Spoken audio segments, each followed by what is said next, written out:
Maintenant, on parle des médicaments ionisables. Selon le pH des milieux, une molécule est ionisable, c'est-à-dire qu'elle existe sous la forme chargée et non chargée. C'est un équilibre dans le cas où c'est-à-dire la molécule perd ou bien accepte un proton.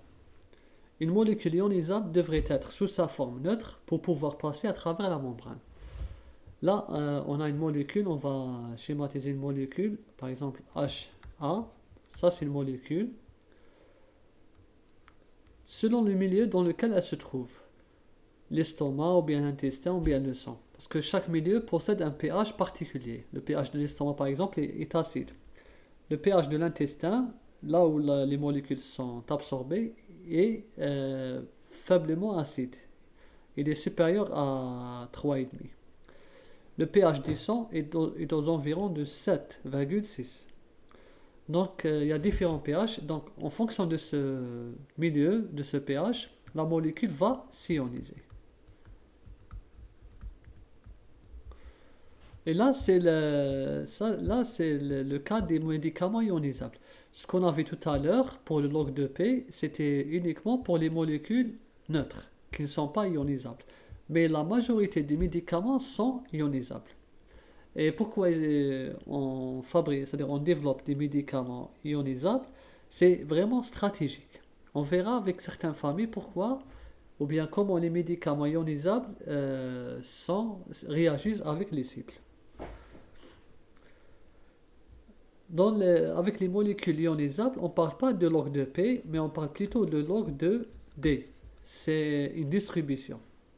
C'est une distribution de la molécule entre les deux phases. Le log 2D est s'écrit. Il dépend du log 2P, du pKa et du pH. Évidemment. Puisque la molécule se comporte comme un acide ou bien comme une base, elle a forcément une constante de dissociation. Et comme elle dépend du pH, la distribution dépend aussi du pH. Ce coefficient prédit la lipophilie totale d'un médicament acide ou bien basique en fonction du pH. Une molécule ionisable, c'est pas facile de dire si elle est soluble dans ce milieu ou non, parce qu'il faut, avant de dire si elle va être soluble, il faut poser la question, quel est le pH du milieu? On ne peut pas répondre comme ça sans connaître le pH du milieu.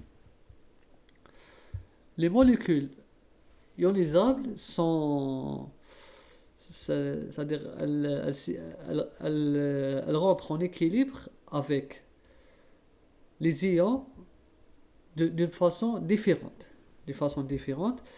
Là, pour mesurer la lipophilie globale de la molécule ionisable, la résultante est 4 équilibres.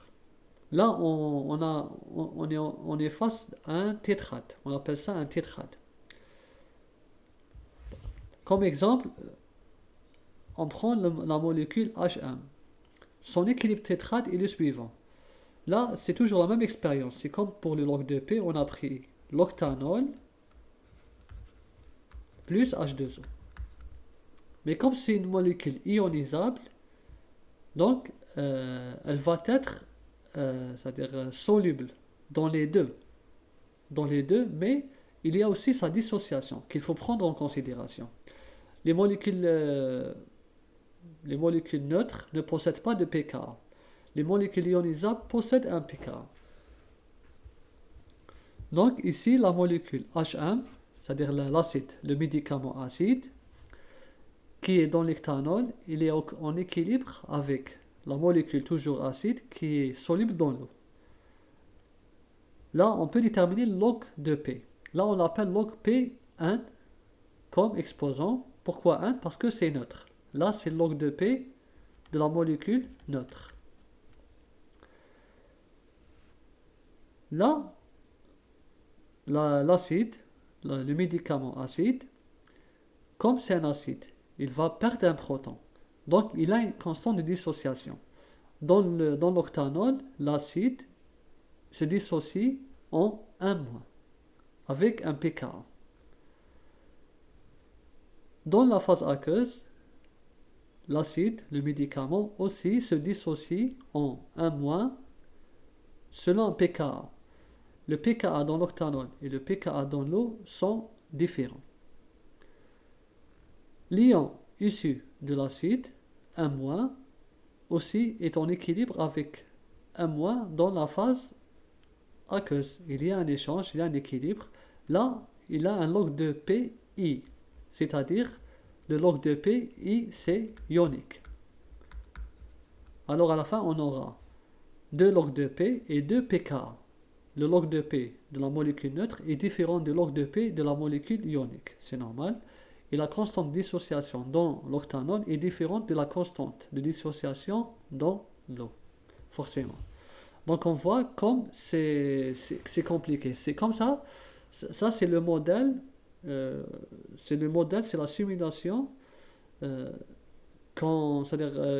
qui nous aide à étudier le médicament dans le corps humain. Donc pour déterminer le log de D, il y a des moyens, c'est-à-dire on utilise beaucoup de moyens, et c'est pas évident de déterminer avec une grande précision. Donc parfois on trouve dans la littérature plusieurs valeurs.